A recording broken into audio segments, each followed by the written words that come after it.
From rebel, he became a soldier. When the Civil War broke out in 1967, General Gowon pardoned Boro, seeing his value. The man who once fought Nigeria now wore its uniform, leading troops against Biafra in the creeks that he knew so well. Alabi Sama takes us into the crate. They couldn't capture Benin. I delayed them for another 6 hours. They couldn't capture Ore. So it's about strategy. Strategy and tactics will play more important role than the weapons you are carrying. In your book, you showed pictures of tactics and strategy sessions. Yes. You were instrumental to designing some of the tactics. Yes. To capture territory. Yes. Like dilemma strategy to capture Obubra, so that we could have the entire Cross River state. The Scorpion strategy to capture the river states, today's Akwa Ibom and today's Bayelsa. The Scorpion strategy, how is it connected to Isaac Adaka Boro? That is a very good question, Edmond. Because without Isaac Boro, all my plans may be difficult. It was not impossible, but it would be difficult. Without Isaac Boro, we would probably have captured Port Harcourt, but it would have been difficult. Isaac Boro made it easier. He knew the creek very well. He could even fire a 2-inch mortar from the boat, from the canoe. He was a good soldier? He was not a trained soldier. He was like General Gap of Diebenfu. He was not a trained soldier, but he trained himself with a lot of common sense. General Gap in Diebenfu told me that he was just a teacher, that he was not a general. But when they found him able to move people and motivate people, they kept on promoting him until they made him a general. And he proved himself. The same thing was Isaac Boro. Let me use this example. If there is a hill and there is a big stone that was rolled down and hit vehicles or hit people and kill people and destroy things, it is not the stone. The momentum was caused by the hill. The momentum was not caused by the stone. So, if you told a soldier to fire to the right, that's the officer. You fire to the right and we won. If you leave the soldier alone, he probably fire to the left or to the back. So, the part that Isaac Boro played was certain things that I could not have done because I didn't know the creek that much. I only knew that from the map. He taught me how to walk on the creek. All the mods, how to walk. He said I should use your toe. Oga, use your toe as if you are dancing ballet. I said, shut up, I am the commander here. I said, yes, sir, but use your toe. You know, so the way you walk in the creek and in the marsh area, it's not the same you will walk on the other. The war broke out, and he fought the war. He was a natural guerrilla fighter. He trained his men fast, no fancy drills, just survival. He knew every creek, every hideout, but he wasn't a conventional soldier. He was impatient. He wanted quick victories. And that may have cost him his life. I told Isaac Boro, when Adekunle sent him to me, to train 300 Rivers people. All the Rivers people that were in Biafra, they ran to him. He trained them in swimming. And they were able to swim across the river in Calabar with their pack, with their equipment, with their weapon. across the river. He was a leader soldier. 6 people with their equipment will be in the canoe. 8 people without their equipment. When we got to Opobo was when I realized how useful this man had been.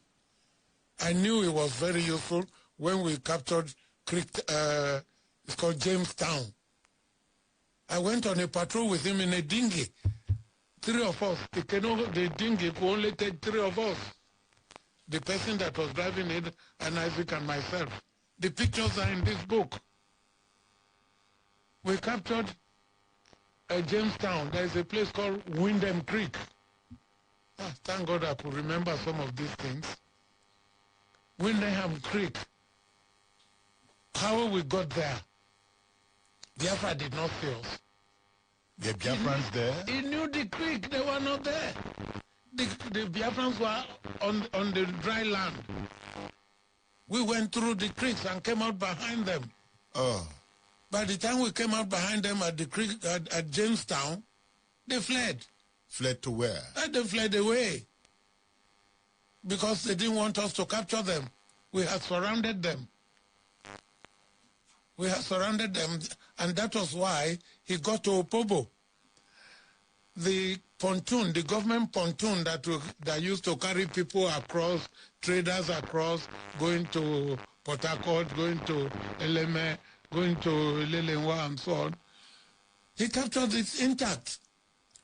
Did he address troops? Did you see him addressing troops? He was. I put him in the training school, and I call it the Sea School. Alabi Sama is telling us the story of Boro, a natural guerrilla fighter. That we have gone into this war is to enable us to understand the past and prepare for the future. I'll bring in Achike Odenwa.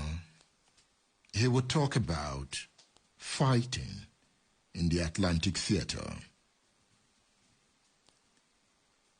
I'll bring in Yemi Farumbi. He will tell us about Boro. Alabi Sama explains how Boro died in the creek. What a story. In these stories are the lessons of history. I will also open the line and we will talk. Now, at the time, I asked my father and some men I met at Ogbijo town in Warri, who not just knew Boro, but fought alongside the team in the Nigerian army. I asked him some questions. I asked this man some questions. Who was Boro? Who killed Boro? How did Boro die? And they told me, this is a very difficult question, but they have a suspicion that Boro found bullet. Because where Boro was killed, Biafrans were not there. It was a liberated place. I asked, why did you people make such a statement? They said, look, immediately Boro was killed, more than 95% of Boro's soldiers under his control, the people he immobilized, like one of your speakers was saying, were all dismissed without any remuneration or payments. They were all dismissed. And this person that was talking to me was among those that were dismissed. They were almost wretched for life because many of them could not believe what has happened to them after the death of Boro, despite their sacrifices. So what point are you trying to make from that narrative? Very good. Very good. Thank you very much. You see, the point here is the mystery surrounding the death of Boro. How could Boro have been killed in a place that has... Now, look at the second thing they said. They said they were dismissed from the army as if they committed crime. That raised the suspicion and give validity to this statement that they made. All right, thank you. Boro was not killed. Thank you. By Biafran bullets. Thank you. Thank you. And I would like you to ask some of these persons who were officers who fought alongside with Boro from the Nigerian side. Let them give us this truth. Because you know what? All right. You see, all right. Thank you. We are discussing Isaac Adaka Boro. I must tell you, I've enjoyed the two callers so far. You know, the man that called from Germany and the second person called from UAE. Thank you for joining the dialogue. We are telling the story of Adaka Boro. Alabi Sama will explain what happened. The Alabi Sama story on how Isaac Adaka Boro died. But before that, Alabi Sama read a book written by Achike Udenwa, a former governor of Imo State. Achike Udenwa fought in the Nigerian Civil War. So, because I had to be able to show you this on the map, because we had surrounded Port Harcourt. Port Harcourt is a big place. That was why Udenwa's book was correct about Owerri. You're talking about this book? Yes. By Achike Udenwa? Yes, the man wrote a good book. A good book? He wrote a good book. You know he also fought in that Atlantic Theater. Yes, he fought in Bayelsa, Ahoda, Ikota front, with Marine Commando. He was against Marine Commando. He was fighting against Marine Commando. He survived it? Yeah, he survived it. He survived it, again, by the grace of God. So why do you read books like this? I read every book that was written on Biafra. Many people lied. Many people lied. Well, you see, there's nothing wrong if you put a lot of adjective in your effort, in your memoir. He put Pascal Odu, Madiebo, Adekunle, no, Adekunle did not, Obasanjo and so on. It's okay. Even Babangida, it's okay to put a lot of adjective in your effort and in yourself. That is your prerogative as a human being. But don't forget that these books are being read by military schools all over the world, even by your own military schools in Nigeria. And they would discover few things that are not correct because you had over-exaggerated. You have used a lot of superlative adjectives to describe. You were posted to Ottawa. Yes, I was posted to Ahuda, from Ahuda to Abua. Abua was the company battalion headquarters from Abua. Then I went to Ottawa. I was in charge of Ottawa. Riverine area, yet you could not swim. I didn't know how to swim. At some point, you didn't have fear to power your power boats. No, we didn't. So we were using the ordinary paddling boat paddles. And Nigeria had speedboats. Oh, they were just always crossing. You hear them. And when they are coming, what happens? You hide? Yeah, we fired them. We fired them. With your rifle? Yes, we fired them. But they had superior weapons? Oh, they had very superior weapons. And you were firing at those with superior weapons? Yes. And you could see the way they dealt with you? Yes. At some point, they had to cut you guys off? Oh, yes. And you became frustrated and stranded? That was in Ahuda, yes. You know, that journey I felt for you. You know, the journey through the forest with Cletus. Oh, okay. While I was reading your book, I said, oh God, I hope... At the point, if it was a movie, I would say, I hope he will not die. Because you have written a book, I know he didn't die. But, you know, the way you painted the picture, that was grilling. Yes, that I will tell you, would I say it was my worst experience in the army, throughout my stay in the army. that Ahuda incident was my worst experience. What happened? Well, to cut a long story short, when we pulled out, the Nigerians were now in Elela Lemili. If you know the geography of the place, Elela Lemili is just the next place from Ahuda. You know, it's close to Ahuda. Between Elele, the main Elele, you know, and Ahuda, you have Elela Lemili in the middle. Very close to, even a trekking distance between Elela Lemili and Ahuda. So when they were in Ahuda, they were threatened, and we were in Abua. And not just in central Abua, we were in Otaba, in the, you know, just almost in the creeks.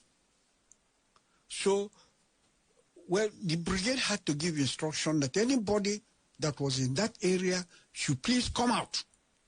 Because if they took Ahuda, every other person there is cut off. And you wouldn't go, you will have no other place to go. So we had to come out quickly. And then by the time we came out, we had to engage them at Elela Lemili. And once again, because of we were able to hold them on that day we arrived late in the evening. We held them on throughout that night. Got to the following day, we were able to attack them, and we were able to move into their camp. But unfortunately, we didn't have enough ammunition to hold on. So they pushed us out. We came out of the camp. We found a good defensive position. And then we sent a recce, that is reconnaissance, you know, to go and find out what they were doing. And they were forming up, ready to come for attack. And we reported to our headquarters, look at what is happening. Can we have enough ammunition and that so that we can attack them before they come out? We were told the ammunition was coming, food was coming, this was coming, and none came. So when they were ready, they attacked us. And it was a massive attack. Massive attack. Many Biafran soldiers were cut down. We lost a lot of people. So by the time, you know, entering from Elela Lemili into Ahuda, and we coming from Ahuda to Elela Lemili, I was on the left flank. So we kept on fighting until they were able to break through the main axis and got to the bridge. There's a bridge that is inside Ahuda town there. They got to that bridge, blew the bridge. So we, on this side, had no other way to come out. So we were lost there. And we stayed in the bush, no compass. You didn't have a compass. You didn't have communication to link up with your colleagues the other side. So we are just lost on our own and scattered in the bush there. So we stayed for 4 days, me and that lettuce. We were together for 4 days. In the bush? In the bush, until we were able to come out by the help of a woman who came into the farm, because we were in the vast farm, a big farm. We were eating raw corn. Raw corn. That was the only food that was available to us. Because that time, remember, it was around July, August. I think that rainy season period. Only corn was available in the bush. You were drenched. The rain could beat you, and the sun would dry you. Oh, yes. I could see your pictures while I was reading. That's the worst period I spent in the army. Throughout the war, that was my worst period. And you survived. And we managed to come out. By this time, your mom got the news that you were dead. Yes. But then, I would say it was destiny that God just brought us out. It was a long journey. Perhaps that lady was an angel. An angel. In fact, by the time we even came out to the village, The last village there, Debi Sami, they said we can't cross the water. That the Nigerian soldiers were coming back, that they came that day, and they had gone back to Ahuda and will be coming back the following morning. That we can't cross. That if we cross, that the Nigerian soldiers will kill them. So it was just a boy, somebody of our age who volunteered and got some boatmen and smuggled us out at night. While this lasted, you didn't drop your rifle? Yeah. They insisted that they cannot ferry us across with rifle. We told them that if we arrive Biafra without our rifles, we'll be killed. Yeah, we'll be court-martialed. So we arrived at a compromise. We emptied our magazine. So we carried empty rifle without even one ammunition. An empty rifle is useless, right? Yes, please. And eventually we were saved. Yeah. I tell you, it was my most horrible time in the war. I never had a more horrible time in the war. At what point did he die? Well, he came to me that morning to receive his final order. Every commander came, Yemi Alabi, Ayo Ariyo, Romobo, everybody came to me that morning for the final attack into Port Harcourt. It was 17th of May, 1968. Why were they all coming to you? Because I was the chief of staff and I was the commander. Adekunle was in Lagos. Adekunle was operating from Lagos? Well, wait a minute. I think we've gone beyond that. Adekunle was sick. Some tests, Udupani, I wrote it in the book. He told me certain place to go and capture, and I went to capture them. And he believed that I could handle the division. That's why he left the division for me. So they were coming and to I you. did not want to betray his trust. But there are still about 1 million, or in some cases about 2 million people jumping up and down like monkeys, following the trail of politicians who are campaigning for elections.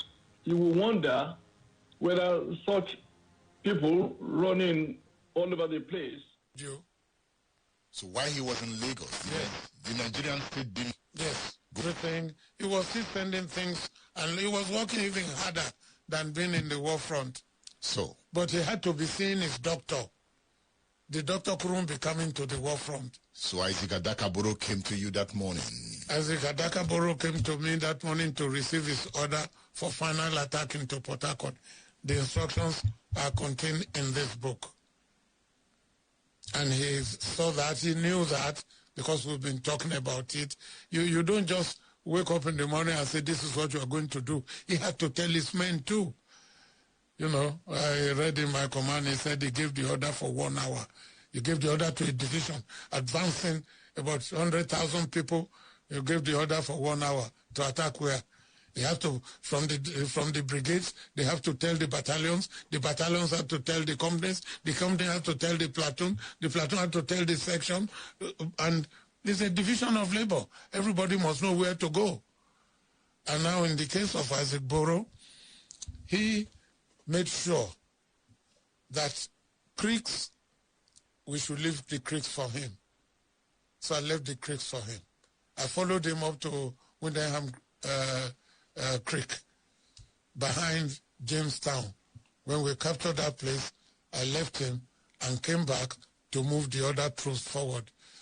And because he was there, it was so easy for us to land at Oron, even though I read in Madiebo's book that they defeated us at Oron or somewhere.